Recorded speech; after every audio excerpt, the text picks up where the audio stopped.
मृतकों के परिवार को मुआवजा दो, सड़क का निर्माण जल्द करो, सड़क का निर्माण जल्द करो। कांग्रेस जिंदाबाद, युवा कांग्रेस जिंदाबाद। सड़क का निर्माण तुरंत करो, जल्द करो, जल्द करो। हत्यारा विधायक हाय, निकम्मा विधायक हाय। कांग्रेस जिंदाबाद, युवा कांग्रेस जिंदाबाद। रखेंगे आवाज दो, आवाज दो। बिल्कुल स्पष्ट 3 सूत्रीय मांगे हैं और जो हमारी मांगे हैं उनको लेकर के सरकार के लोग पूर्व में बड़े बड़े दावे और बड़े बड़े वादे भी कर चुके हैं। हम इनको इनके किए हुए वादे याद दिलाना चाहते हैं। इस सड़क में गड्ढों की वजह से दर्जनों हमारे बेकसूर नौजवानों की मौत हो गई है। मौत क्या हो गई है, सरकार ने उनकी हत्या कर दी है। हम चाहते हैं कि सरकार इस रोड को लेकर के, जैसे पूर्व में हमारे यहाँ के जनप्रतिनिधियों ने और भारतीय जनता पार्टी के बड़े बड़े नेताओं ने कई बार नारियल फोड़ लिए, रिबन काट दिए, लड्डू तो कई बार बट गए, हर घर तक पहुंच गए, लेकिन सड़क निर्माण नहीं हुआ। हम चाहते हैं जो इन्होंने कहा था सड़क निर्माण कराएंगे और चौड़ीकरण कराएंगे, वो तत्काल किया जाना चाहिए। इन भारतीय जनता पार्टी के रुद्रपुर विधायक, गदरपुर विधायक और तमाम विधायकों के घोषणा पत्रों में, तमाम इनकी पार्टी के घोषणा पत्र में ये था कि छतरपुर क्रॉसिंग में रेलवे ओवरब्रिज बनाएंगे। अगर हमारे साथी, हमारे नौजवान जो सिडकुल में नौकरी करते हैं, अगर वो 1 मिनट भी अपना पंच करने में लेट हो जाते हैं तो आप जानते हैं उनके आधे दिन की, उनको हाफ डे लगता है, उनके आधे दिन की मजदूरी कट जाती है। इसलिए सरकारें नहीं बनाई जाती। हम चाहते हैं जल्दी निर्माण का जो उन्होंने वादा किया था वो जल्दी से जल्दी करें और जिन लोगों की मौत हुई है उनको तत्काल उनके परिवारों को मदद दी जानी चाहिए, क्योंकि इन गड्ढों की वजह से, इन शासन प्रशासन की लापरवाहियों की वजह से कई घर सूने हो गए हैं, कई हमारी बहनें को सुहाग उजड़ गया है, कई बच्चों के सर से उनके माता पिता का साया उठ गया है। तो सरकार शर्म करो, संवेदनशील बनो और लोगों की मदद करो। सरकार लोगों की मदद करने के लिए है, जनता को सुविधाएं देने के लिए है। ये अहंकारी सरकार अगर इस दिशा में आगे नहीं बढ़ रही है, इसलिए उनका अहंकार तोड़ने की दिशा में आज हमने एक छोटा सा पदयात्रा निकाली है। आने वाले दिनों में ये लड़ाई निरंतर जारी रहेगी और हम लड़ेंगे और जीतेंगे। कि इस सड़क के लिए तो 10 साल से हम लोग आंदोलन कर रहे हैं। 10 साल पहले जब हरीश रावत जी यहाँ थे तो ये रास्ता पास हुआ था, उसके बाद वो रास्ता बंद हो, फिर उसके बाद बीजेपी सरकार आई तो रास्ता बंद हो गया।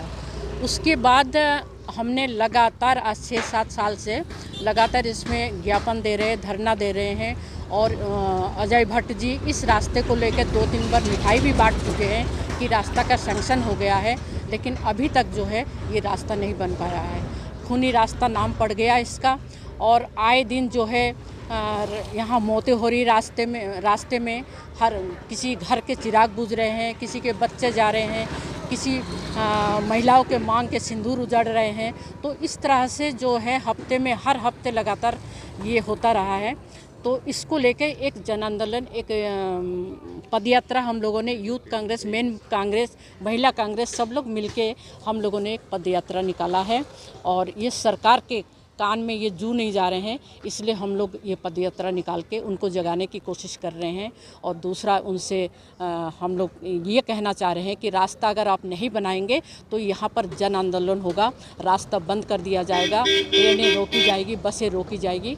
तो इसलिए ये जो है पदयात्रा यूथ कांग्रेस, महिला कांग्रेस सब लोग मिलके इस यात्रा को हम लोग कर रहे हैं और इनसे हम प्रार्थना भी करना चाह रहे हैं कि जल्दी से जल्दी इस रास्ते को बनाइए और इस जो है ये रोज़े जो मौतें हो रही है इसके लिए आप थोड़ा सोचिए और चिराग को रोशनी देने के लिए आप इनको घर में रोशनी दीजिए। और जो लोग इस रास्ते में शहीद तो नहीं मतलब मर गए हैं, उनको कम से कम 5-7 लाख रुपया का मुआवजा भी देना चाहिए। ये रास्ता अब 10 साल से ख़राब है, बहुत बुरा हाल है। हफ्ते में 2-3 लोगों का यहाँ एक्सीडेंट से मौत हो रहा है। ठीक है, इसका मतलब तब से लेकर अभी तक कितना बार हम लोगों ने धरना प्रदर्शन कर लिए, सांसद और विधायक को बहुत बार बोला गया, ये बार बार आश्वासन देता है, रोड हर बार पास हो जाता है, लेकिन अभी तक हुआ नहीं। इनका झूठा आश्वासन है, झूठ बात बोलता है, कभी सच बोलता नहीं है। ना ये पास हुआ ना कुछ हुआ। ये रास्ता राज्य सरकार का रास्ता क्या था, केंद्र को भेज दिया, नितिन गडकरी पास किया। कोई नितिन गडकरी पास नहीं किया, केंद्र का रोड नहीं है, झूठा आश्वासन है। हम कांग्रेस पार्टी को कोई डेट लेना नहीं चाहता। 10 साल पहले जब रोड खराब था, कांग्रेस के निवर्तमान जो मुख्यमंत्री थे, वो मुख्यमंत्री जी जो हरीश रावत जी, तब उन्होंने ये रोड बनवाया था। उसके बाद से आज तक ये रोड बना नहीं है, क्योंकि इस तरह का जितना भी रोड है, उत्तराखंड का जितना भी रोड है, वो कांग्रेस के टाइम का बना हुआ है। अभी कोई नई रोड यहाँ बना नहीं है, इनका केवल झूठा आश्वासन है। उल्लू भर पानी में डूब मरना चाहिए। हम क्रेडिट क्यों लेंगे? ये ट्रिपल इंजन की सरकार है, केंद्र में आपकी सरकार है, राज्य में आपकी सरकार है, और पिछले 7 सालों से यहाँ पर धामी जी मुख्यमंत्री हैं। क्या अभी भी वो ये कह रही है कि कांग्रेस क्रेडिट लेने के लिए ये धरना प्रदर्शन कर रही है? अगर वास्तव में आप में दम है तो कल से ही काम शुरू कीजिए। जब यहाँ पर G20 का सम्मेलन था तो रातों रात यहाँ से लेकर रामनगर तक सड़क निर्माण कर सकती है, तो कहीं ना कहीं सरकार की नीयत में खोट है। अगर सरकार चाहे तो रातों रात कुछ भी कर सकती है। तो अभी हम लोगों को सड़क पर उतरने के लिए क्यों मजबूर कर रही है? क्यों इस सड़क के में दुर्घटना के चलते किसी गरीब परिवार की जान जा रही है? अगर आप में वास्तव में दम है और आप चाहते हैं कि हाँ वास्तव में काम हो, तो आप कल से ही काम शुरू कीजिए। हम देखना चाहते हैं आपकी नीयत में खोट है या कांग्रेस की नीयत में खोट है। कि ये सरकार माचिस के डिब्बी से लेकर हर एक चीज़ पर टैक्स वसूलती है, तो सरकार के ही समय में अगर कोई दुर्घटनाग्रस्त होता है तो क्या जिम्मेदार कांग्रेस सरकार होगी? जवाबदेही वर्तमान सरकार की है, और इस सरकार को ये जिम्मेदारी लेनी होगी कि इस मौत की जिम्मेदार ये हत्यारी सरकार है, और उनको ये मानना पड़ेगा कि अगर उनको मुआवजा नहीं मिला तो पूरा क्षेत्रव्यापी आंदोलन होगा, और उसका खामियाजा आने वाले चुनाव में इनको सत्ता से बेदखल करके दिया जाएगा।